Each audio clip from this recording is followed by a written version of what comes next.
3 ஆண்டுகளில் 3.5 லட்சம் கோடி ரூபாய் கடன் வாங்கியதே திமுக அரசின் சாதனை என எதிர்க்கட்சித் தலைவரும் அதிமுக பொதுச் செயலாளருமான எடப்பாடி பழனிசாமி விமர்சித்துள்ளார். திமுக அரசு 4வது ஆண்டில் அடியெடுத்து வைத்துள்ள நிலையில் இபிஎஸ் வெளியிட்டுள்ள அறிக்கையில் கடந்த 36 மாதங்களில் தமிழ்நாட்டின் பல இடங்களில் சட்டம் ஒழுங்கு சீர்கேட்டுள்ளதோடு போதைப் பொருட்களின் கேந்திரமாக மாறியுள்ளதாகவும் குற்றம் சாட்டியுள்ளார். வீட்டு வரி, சொத்து வரி உயர்த்தப்பட்டுள்ளதோடு பால் மற்றும் மின் கட்டணமும் திமுக ஆட்சியில் அதிகரிக்கப்பட்டுள்ளதாக கூறியுள்ளார். தேர்தலின் போது பொதுமக்களுக்கு கொடுத்த வாக்குறுதிகள் மட்டுமின்றி அரசு மற்றும் போக்குவரத்து துறை ஊழியர்களுக்கு கொடுத்த வாக்குறுதிகளும் நிறைவேற்றப்படவில்லை என கூறியுள்ள இபிஎஸ், கடந்த 36 மாதங்களில் எந்த ஒரு புது திட்டமும் இந்த ஆட்சியில் தொடங்கப்படவில்லை என தெரிவித்துள்ளார். தமிழ்நாட்டில் தற்போது நடைபெறுவது சொல்லாட்சியும் அல்ல, செயலாட்சியும் அல்ல என தெரிவித்துள்ள இபிஎஸ், மாறாக மக்கள் விரோத ஆட்சி என்பதை தமிழக மக்கள் விரைவில் நிரூபிப்பார்கள் என தெரிவித்துள்ளார்.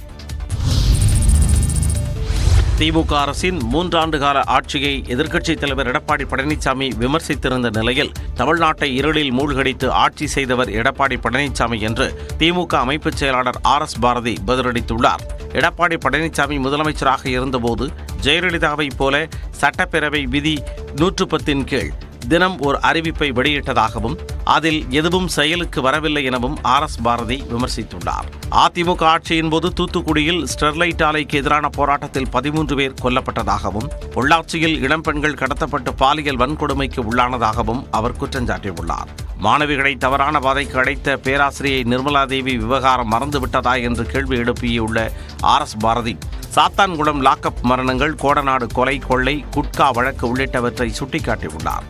ஜூன் 4ஆம் தேதிக்கு 27 நாட்கள் தான் உள்ளது என்று குறிப்பிட்டுள்ள RS பாரதி, புதுச்சேரியையும் சேர்த்து 40 தொகுதிகளிலும் அதிமுகவுக்கு மக்கள் பாடம் புகட்டுவார்கள் என தெரிவித்துள்ளார். நெல்லை கிழக்கு மாவட்ட காங்கிரஸ் தலைவர் ஜெயக்குமார் உடல் உறுப்புகள் ரசாயன பரிசோதனை எனப்படும் பிஸ்ரா பரிசோதனைக்காக அனுப்பி வைக்கப்பட்டுள்ளது.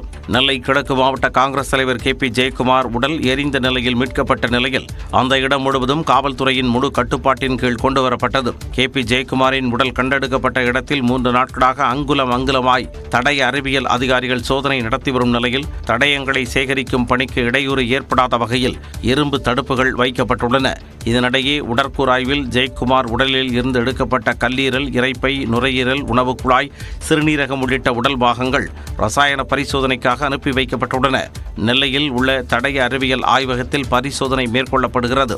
மேலும் KP ஜெயக்குமாரின் மரணம் தொடர்பாக அவரது மகன்களிடம் மீண்டும் திசையன்மலை காவல் நிலைய போலீசார் விசாரணை மேற்கொண்டனர். ஜெயக்குமாரின் மகன்களான கருத்தையா ஜெஃப்ரின், ஜோ மார்டினிடம் காவல் நிலையத்தில் வைத்து தனிப்படை DSP விசாரணை நடத்தினார்.